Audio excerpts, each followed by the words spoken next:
Well, hey everyone, my name is Nathan Jones, and if you're new here, welcome. I like to talk about all things movies, specifically Blu-rays, and this is a special video. And this is actually an introduction before I jump into the conversation with KB. Now, this is a return to form for my film journey, and I'm actually recording this on my phone right now, but I just wanted to give everyone a heads up on this video. The audio quality on my end is a little bit scratchy, and I'm actually going to be getting a new USB microphone for my conversations that I have with other friends. And so just wanted to give everyone a heads up for the first maybe 5 minutes or so. I have some kind of in and out kind of audio problems with this video, but it's still, KB is good on his end, and it eventually does go back to normal, and you can understand the whole conversation in full. And yeah, I just wanted to give everyone a heads up on that, and I hope you enjoy the conversation that I have with KB.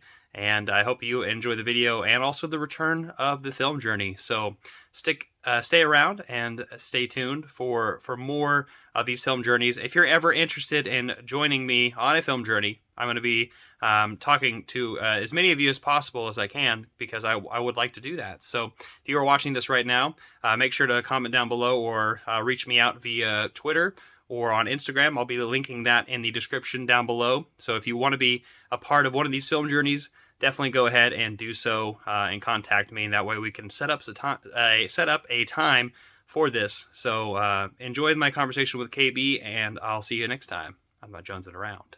Well, hey everyone, my name is Nathan Jones, and if you're new here, welcome. I like to talk about all things movies, specifically Blu-rays, but today we are welcoming back the film journey. It's been a while since we have done this, but today I have a very good friend of mine, KB. And KB, I actually have only known for a few months, but we've actually met in Kansas City, and we actually did a video on my channel, and we did some Criterion Barnes & Noble shopping. And yeah, I just was really happy that I was able to get a hold of you again, buddy, and to do a film journey. And so I'm glad that this program is back, and I have a really great first guest to come back to it. So KB, welcome. And how are you doing? Doing well, just making the transition into fall as the months get colder, more movie watching is going on. Nice. I myself, I've been joking with my students. I am already in the horror mood. I want it to be October already. But that's kind of my film watching at the moment. I've already kind of transitioned into some horror movies. But what about you? Well, I usually take the month of September and catch up on all my Criterions that I haven't seen or haven't seen in a while. So that's what I've been doing this month. So what Criterions have you been watching? Well, let's see. Well, over Labor Day weekend, we had some time, and I was going to watch The Awful Truth with Cary Grant. That's one of his early movies that really established that Cary Grant character. And, in the summertime, everybody's running around. Nobody wants to sit down and watch a movie with me.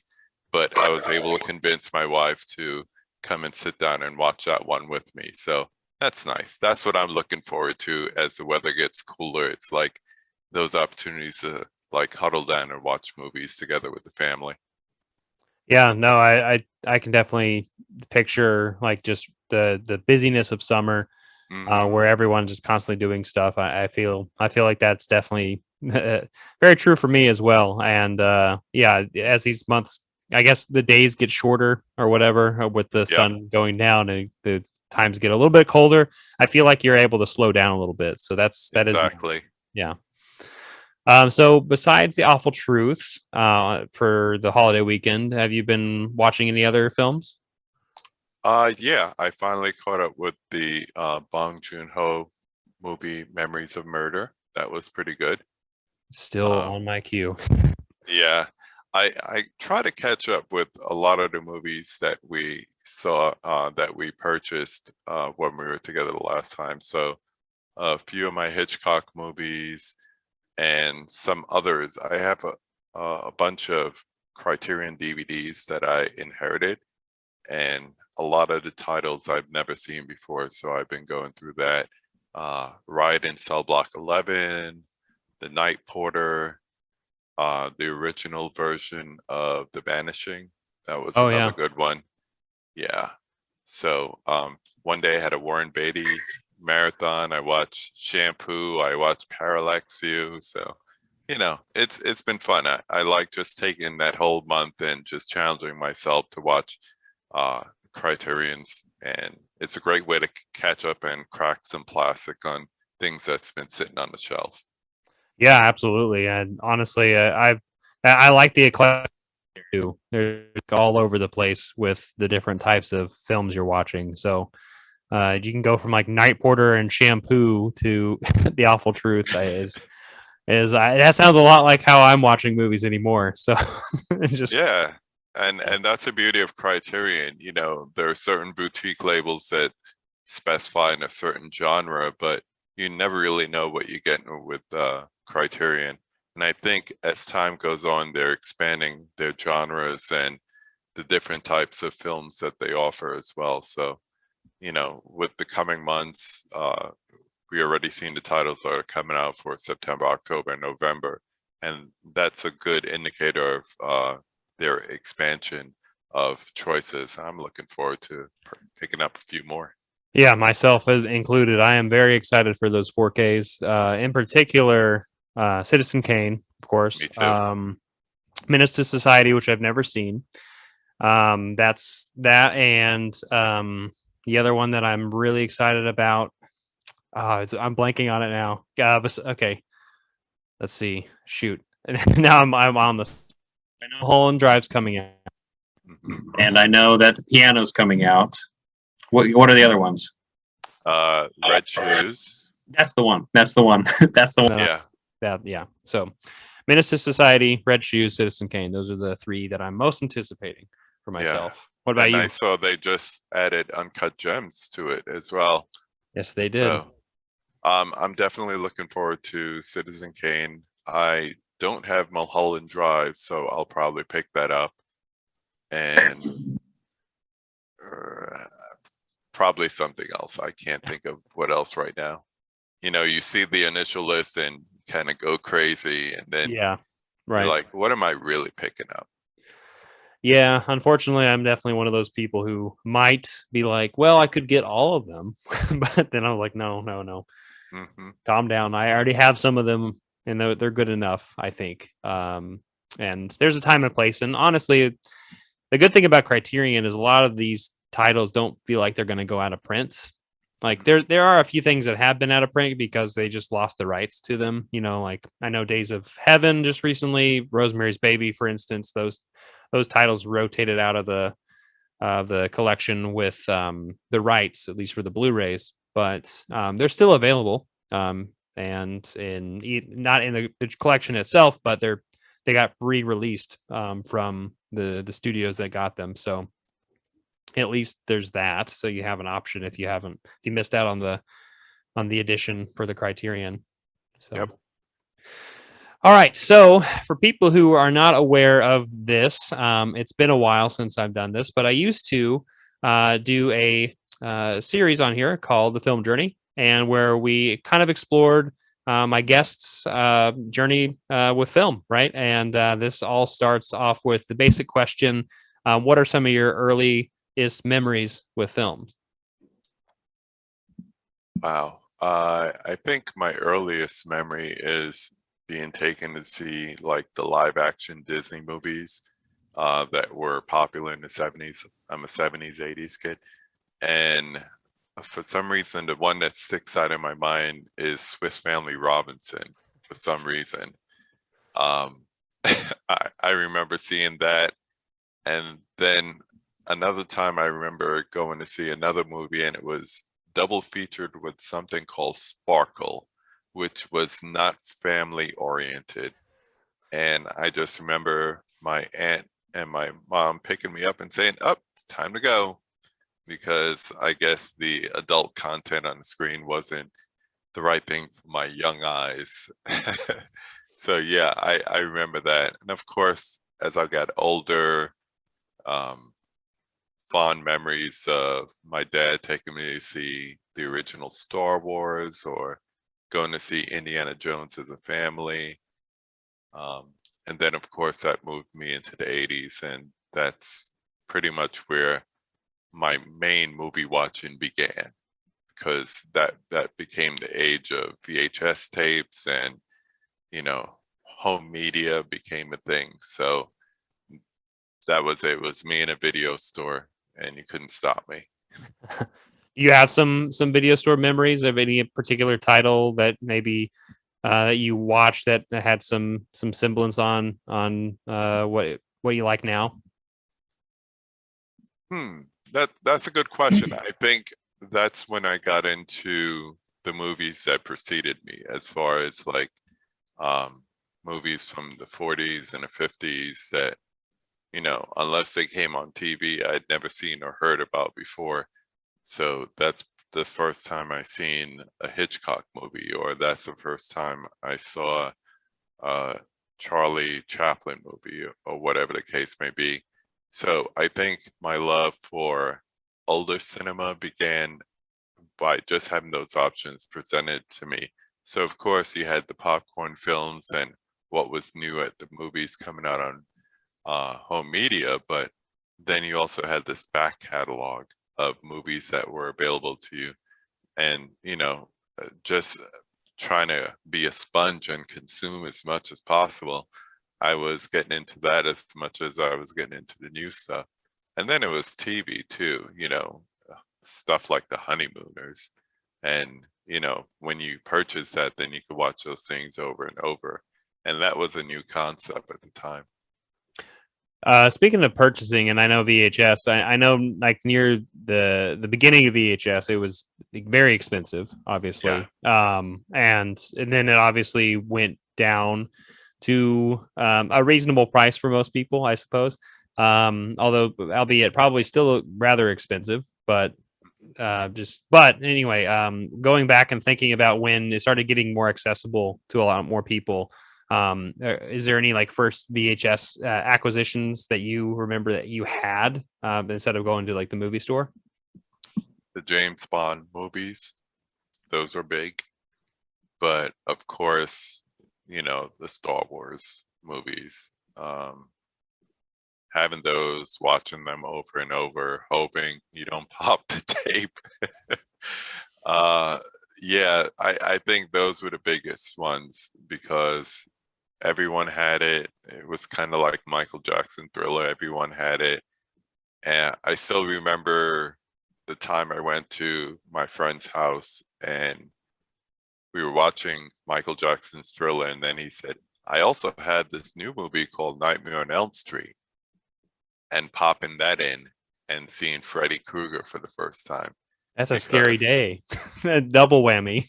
Yeah, but if you think about it, we were like underage as far as like going to see a rated R movie, right? And being able to see that at home and watch it over and over again.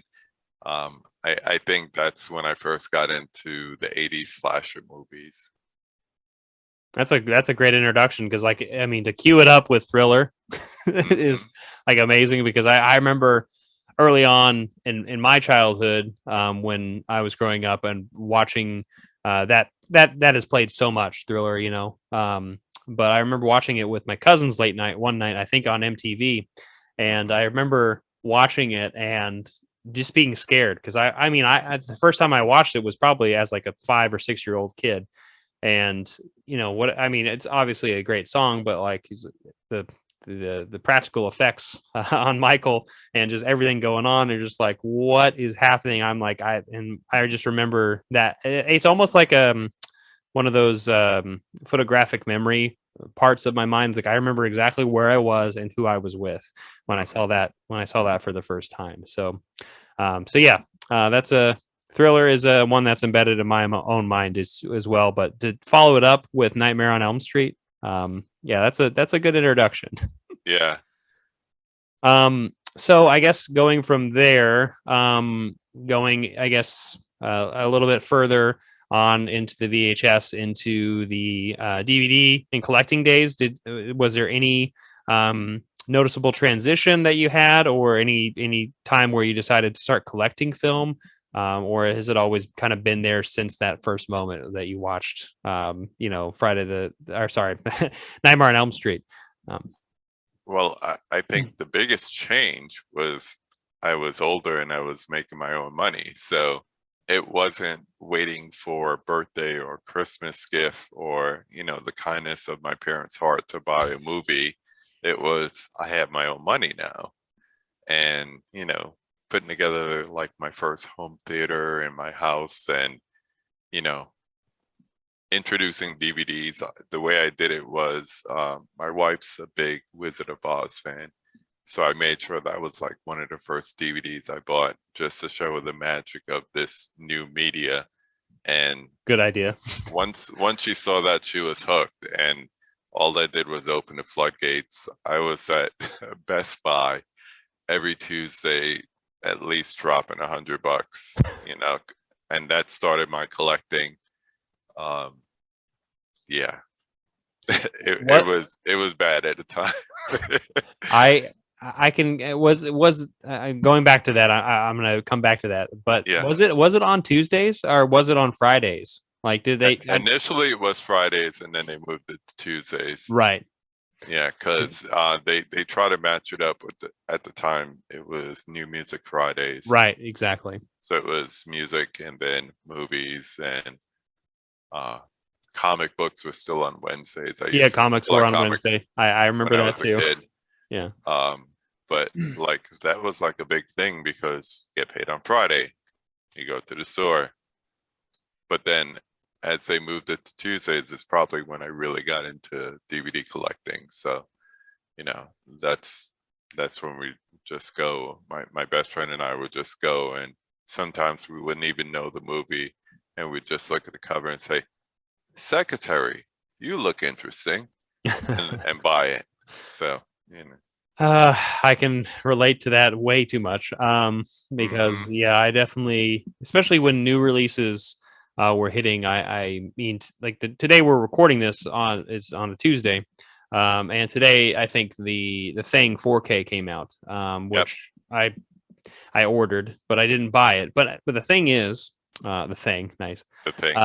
The thing is that I don't normally go to, at least anymore, I don't really go to the store and buy new releases for most things, mainly because I want to save money, because I know they'll go for less money later on. Or if it's a movie I really care about that I really want to get, then I will go get it. But that's a little bit more rare these days. But I do remember the days where I would get all my paycheck and just go straight to the store and buy hundreds of dollars worth of movies. Then, so I get it. If there's something that's limited release, like an hour release or something like that, and I want it in that original format, that's the only way I really would pre-order or something. Like I just got Dune. So, in a couple of weeks, you're not going to be able to get it in that hard casing and with the book and all that stuff. So, but there's a lot of people that will still rush to the stores on Tuesdays because they're into slipcovers or steelbooks, right? Or steelbooks. I think the last time I did that was like Black Panther. That's to tell you how long ago it was. I have that steelbook too, the silver one. Mm-hmm. Yeah, I have it over there in the corner. Yeah. Yeah, if I see a steelbook and it's available, great. If I get something with the slipcover, not a big deal. If I buy it on Amazon, I don't expect a slipcover. But there's people that still go day one and get it because they want a slipcover. I don't see the importance, but I'm the same way. I have kind of switched away from caring about slipcovers or making things kind of uniform in my collection. As long as I have it, I'm a pretty content guy. Yeah. So for the most part. So I will say I do, as you can see behind me, kind of explore some of the limited edition related things, but I feel like everyone has their own stuff. But so coming back to this, So once you started collecting, you had your own money, and you started going on Tuesdays and spent money like that. What about kind of, let's say, we talked about DVDs a little bit. When Blu-rays came around, and to like current yourself, like how have your habits and hobbies kind of like evolved? Well, when I stopped having disposable income, I got a lot more selective, and I think without realizing it, I went from being a collector to more of a curator, which was interesting earlier this year between you and Sam and Elliot and those that were going down that curator path, because I identified with that because, the choice was made for me for, without telling the full story. But I just became more selective as time went on. So as Blu-rays rolled around, it was like, do I really need a drama in Blu-ray when I could get it on DVD? And that's when both formats, were popular, Blu-ray being new. But now with moving into 4K, it's whatever's new if it's available on 4K, because now I just want it on the best format available. It's not even a matter of, the type of film or if it's CGI. Some CGI looks terrible in 4K in comparison to Blu-ray. Like your typical Marvel movie looks better in Blu-ray than 4K in a lot of instances. So, but yeah, I become a lot more selective over the years. But in that sense, if I have something in my collection, it's because I really want it or I really love it. And that's an excellent way of collecting. And honestly, I feel like that's something, as you talked about, that I have come to discover a little bit more so with myself. I feel like I ebb and flow out of that myself, because I do have these huge desires to sometimes just buy a lot, even though a lot of the times these are movies I have never seen before. I do a lot of blind buying myself, but I will say 99% of the time I blind buy, I like the movie that I got. So even after I watch it, I'm like, yep, I was glad that I had that experience. So, which is, I can't say that is everybody's case with things. Yeah. So I find that interesting that I have had a similar revelation of trying to hold back and scale back a little bit and just really kind of focus on the stuff that I really want to, that I have I want to pay attention to. The one thing with the pandemic over the last however months or so it's been, is that with the lack of new movies, studios and boutique labels have been going back cataloging a lot more. Yeah, absolutely. And that means, stuff from the 80s and the 90s that I loved, and, oh my gosh, I remember that movie. Now they're available. A good example is The Wraith. That's one of those VHS movies I would come home from school and pop it in and watch it over and over again. Now it's available on Blu-ray. So with the more catalog titles being available, now it's like, oh, I want that, and oh, I want that. So whereas a new title I might be slow to pick up on, now more back catalog titles are available. Those are the ones I'm looking at these days. Yeah, I can definitely relate to that. I mean, one of my recent acquisitions, speaking of Arrow, we just talked about Dune. Speaking of another sandworm movie, I got Tremors, which I haven't. I used to have the 4-pack combo pack attack pack back in the day with the first 4 Tremors in it, and I grew up on those movies. And I was just super ecstatic to get the 4K, and I watched it, and I'm like, this looks great.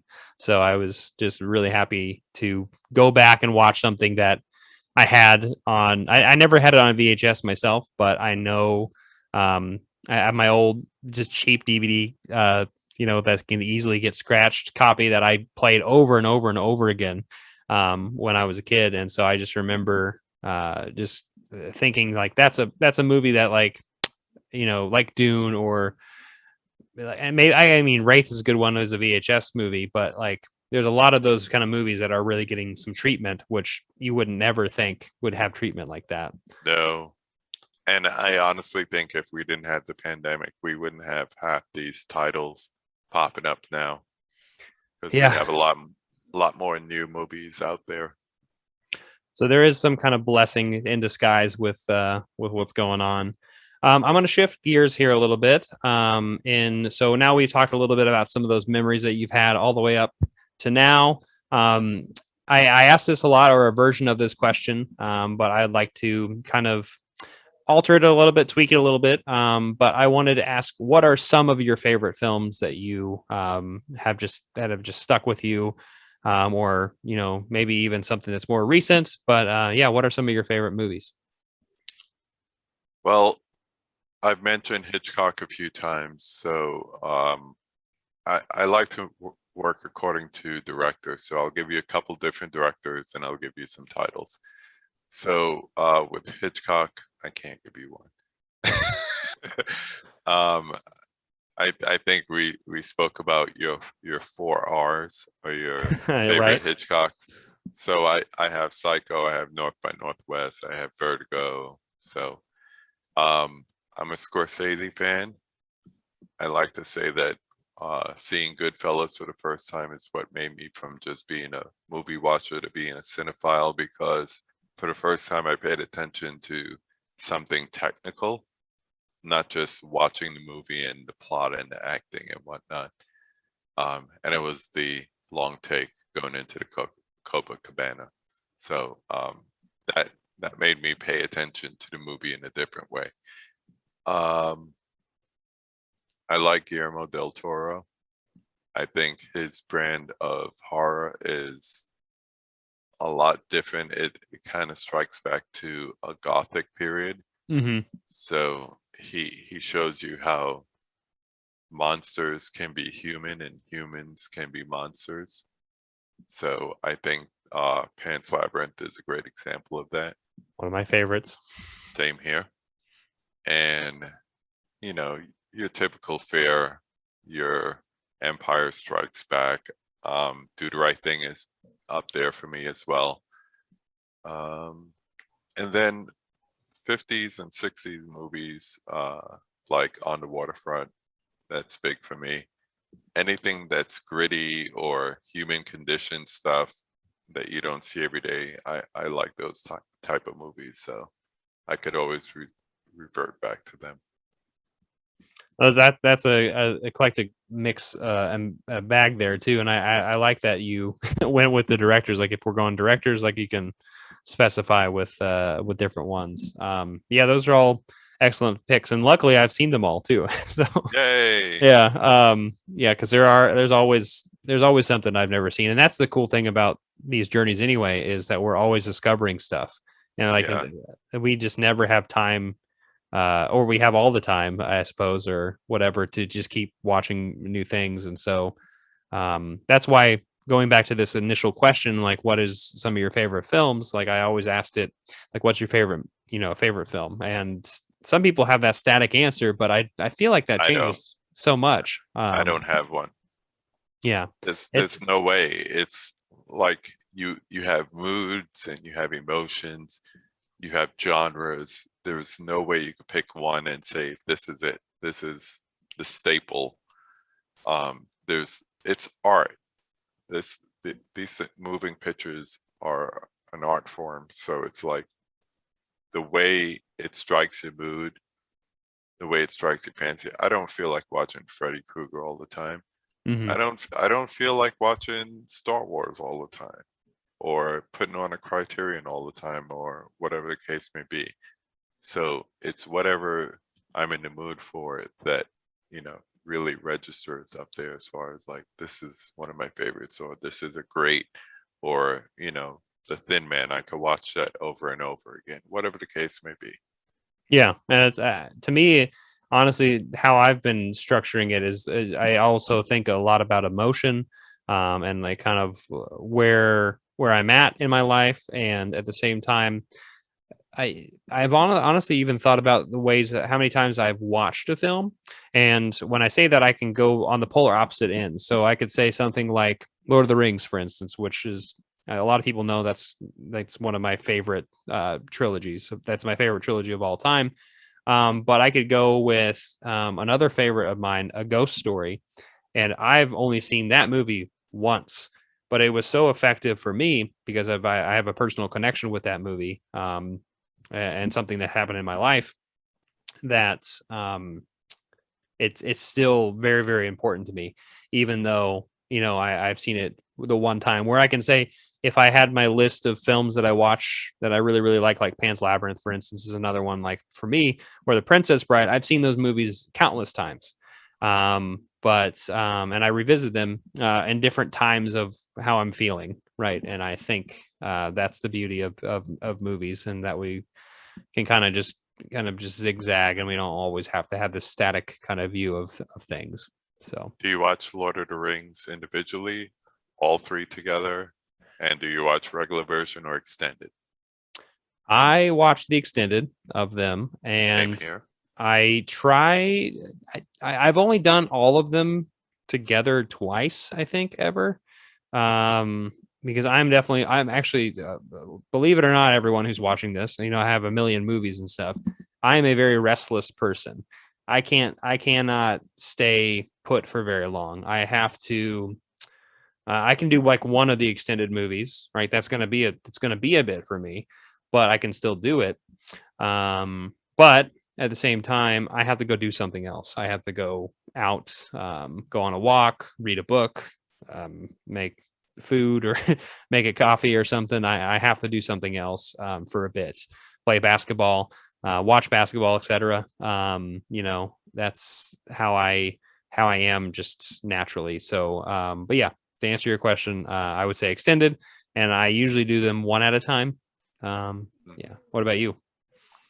I used to have an annual marathon where I would invite friends over, like from 10 o'clock in the morning, and we just, you know, take in between movie breaks to eat or use the bathroom or whatever. Otherwise, you know, the walk continues.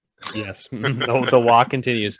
If we can just watch Sam and Frodo walk the whole time, you know. Yes, they're see just what- walking. Yeah, that's just a part of it, though. So, Mhm. kind of to shift gears here from favorite films, what about favorite decades of film? Do you have any particular decades that you like? I have been recently on the channel been talking about the last 100 years of movies, and I've been going through each decade. So I'm curious to know, would you have a particular favorite decade or decades that you like? Yeah, I'm of course influenced by the 70s and 80s because those were the movies I saw growing up. But as I made that shift into becoming more of a cinephile, I realized that I identified the most with the 60s. 67 to be specific. I took a couple of film classes, and I read this book called Films That Change the World, or something like that. And it talked about the 5 films that were up for the Academy Award that year. So In the Heat of the Night, Bonnie and Clyde. I'm going to forget one of them. I want to say Guess Who's Coming to Get Dinner and Dr. Dolittle. So put Dr. Dolittle aside because that was the old Hollywood going out. Right. But those 4 films were so instrumental in shaping the late 60s, even into the early 70s before the new America, new Hollywood directors popped up. So Lucas, Spielberg, Ashby, all those guys. So anything in the late 60s, and I always try to find something that I haven't seen from that period before, but I easily go back to that. Who's Afraid of Virginia Woolf? You know, movies like that, just like groundbreaking movies. Challenging. Clyde. All these movies Yeah. they're all challenging the status quo as well. Not even just the code. Yeah, exactly. Yeah. Everything about. Mm-hmm. Yeah. So definitely the 60s, especially the late 60s. Yeah, that's a great time period, and all those movies that you've talked about, even Doctor Dolittle. I have seen. I used to have that old VHS alongside my Eddie Murphy Doctor Dolittle. Yeah, that's a great decade, and great decades, the 60s through the 80s, you know. Hmm. So, but alongside that, so another thing that I thought that would be interesting to and curious to hear, maybe where if people were like, you know, kind of watching this and seeing you and seeing kind of some of your favorite movies, what time period you like. What about actors and actresses? Do you have any particular favorites from those eras, or any of them that are modern, or anyone that you just like their work? I'm all over the place. Actors, your typical standard fare. I like Denzel. I like De Niro. I like Pacino, mostly because of those Scorsese movies and their acting influence during those times. Women, though, I love the presence of Grace Kelly. I love the grittiness of Katharine Hepburn, Ingmar Bergman. How can you turn away when she's on screen? And then you have modern actresses too, but I don't know. Maybe it's the going once again back to the Hitchcock influence. You know, those type of movies and the female leads that he would select for his movies. They had a certain I don't know, Flair, or not even flair. I would yeah, say like they very had some. particular. Yeah, he was particular about his ladies, but they had kind of like, I want to say, this survivor kind of thing to them. Like, if I could put up with him, I could put up with anything. And you see that like in people like Tippi Hedren and all that. So, yeah. Yeah. Well, I think this would probably, I have a feeling I would know where your answer might lie for this next question based on your last answer. But if you could be in one filmmaker's movies, who would it be? Ooh, that's a good one.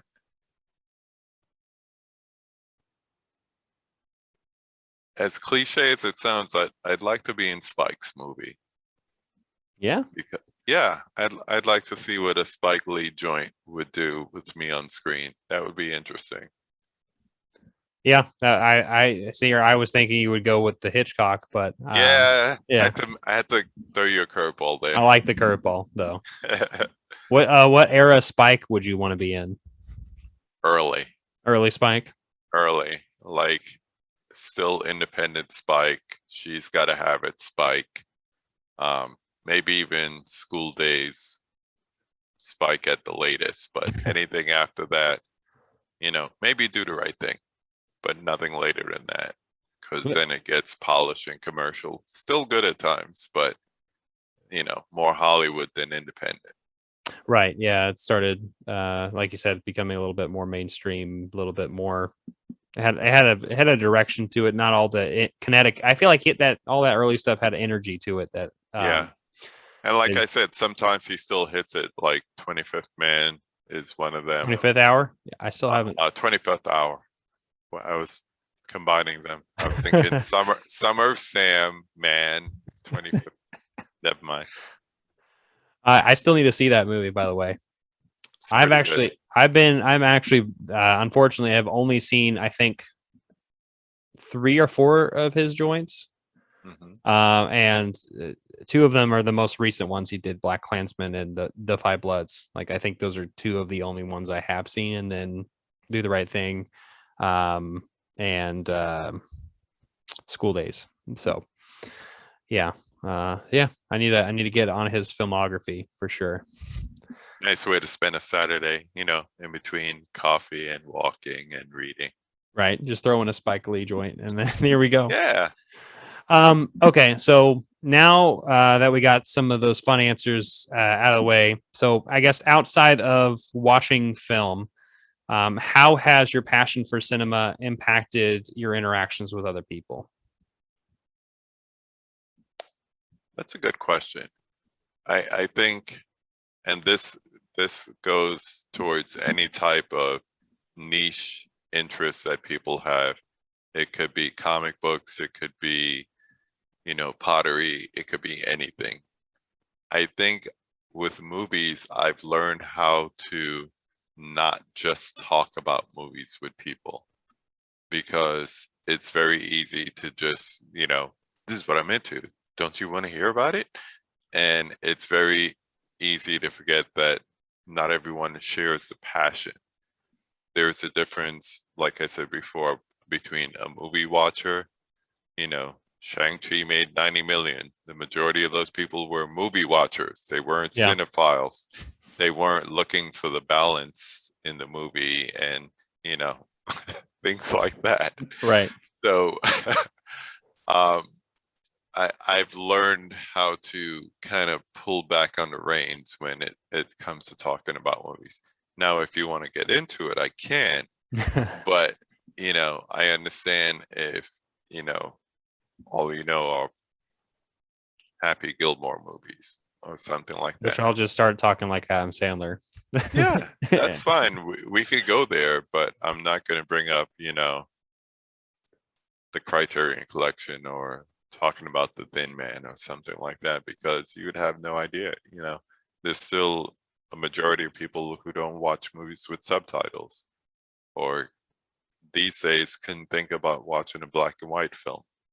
So they look at us as weirdos, and the way we could prevent having that that label put upon us is knowing how to talk about it and then how to pull back. So I think I've learned how to do that a lot better than maybe when I was first into it, and what they call the fresh out of film school feeling.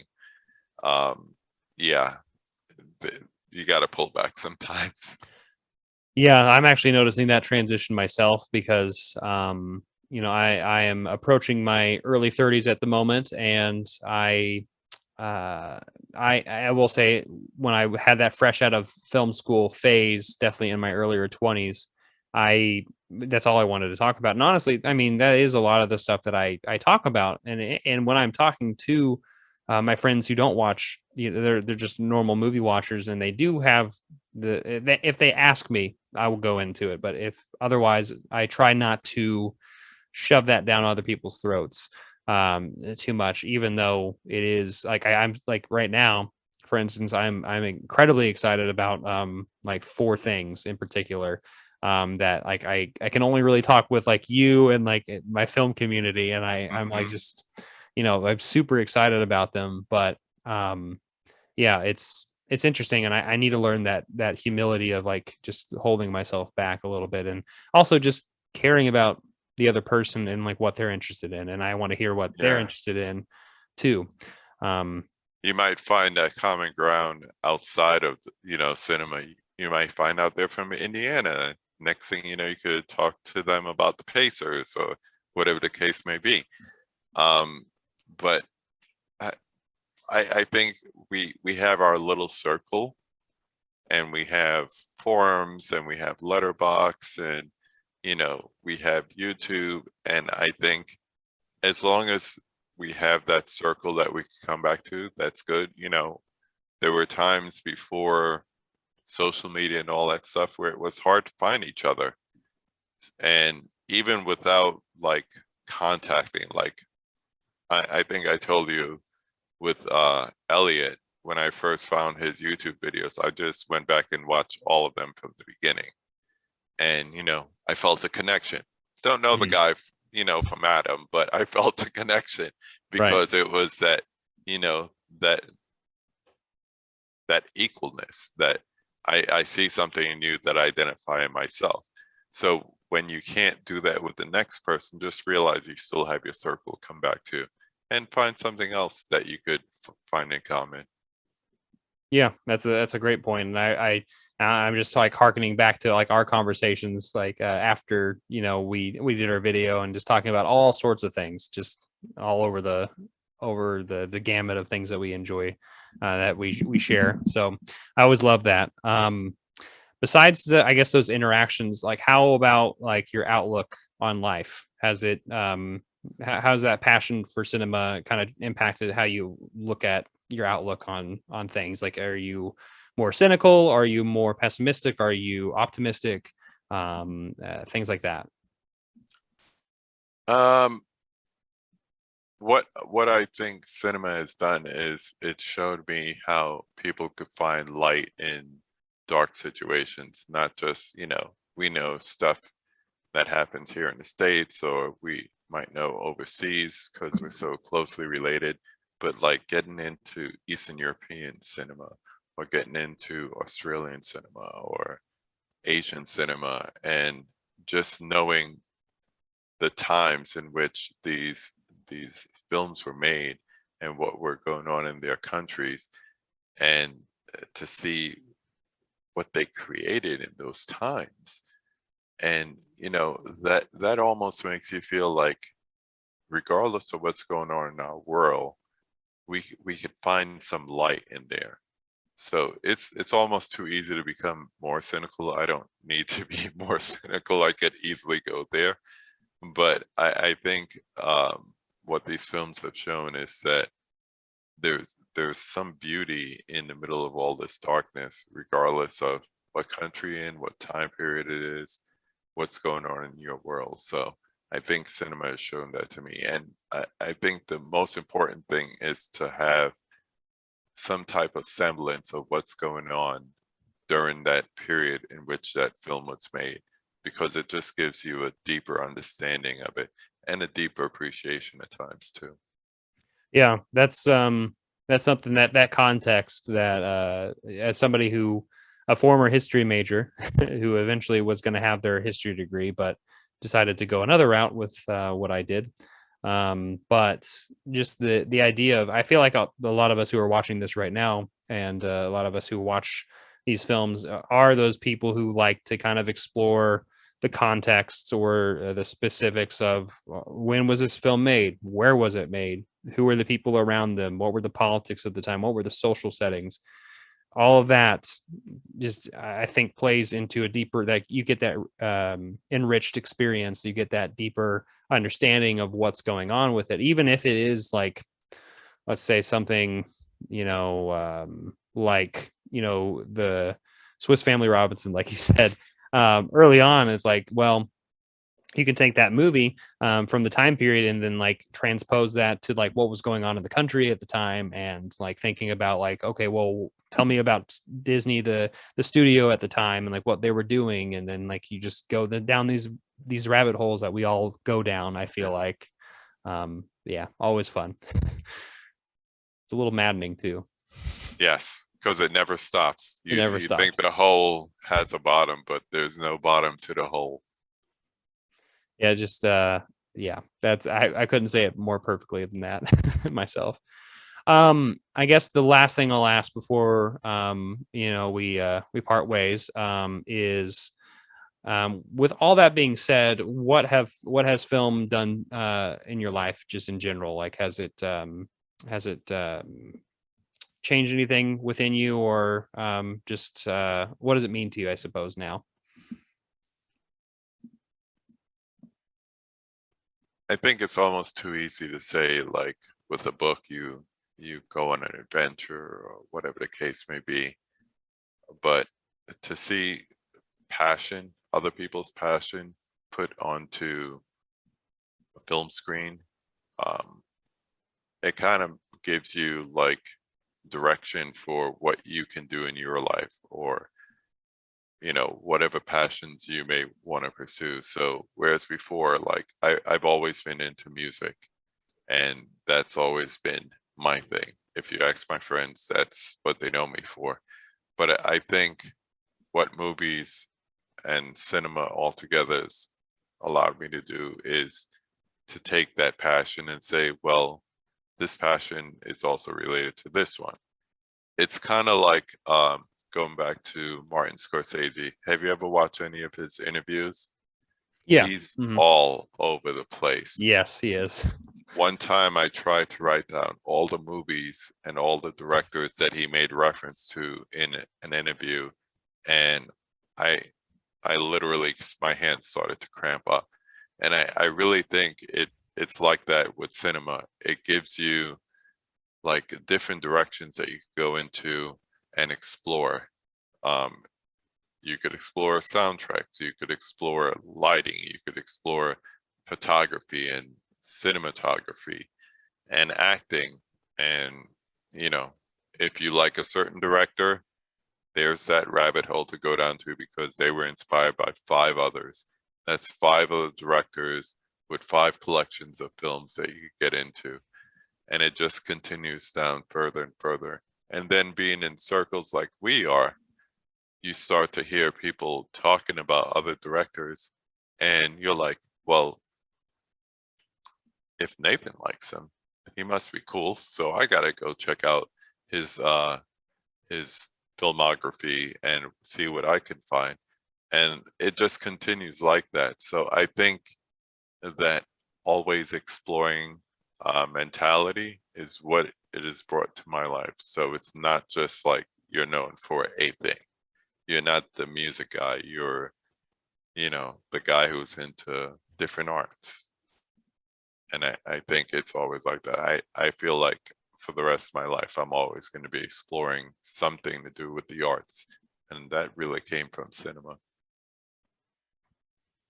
Well, I can just say that I relate to a lot of that myself. And I find that I think going back to what you said about our community in general, or just having that group of people who just constantly have that, you know, like that frame of reference, and you can explore more based on that. The more and more I think about it, to me, we're all propping each other up for the passions that we enjoy and that we want to explore. And I think obviously I make content through the channel, but I don't like direct anything, and I don't make anything per se, but I do enjoy the discussions and the new discoveries of things and that exploration. And with that, it's a passion of mine that I have. And I feel like with a lot of us, I think we're all propping each other's passions up and really helping each other out. Like, obviously we're doing this in a very capitalistic sense where we're like, you know, like spend money or like go stream something or something. And I've been thinking a lot about that too.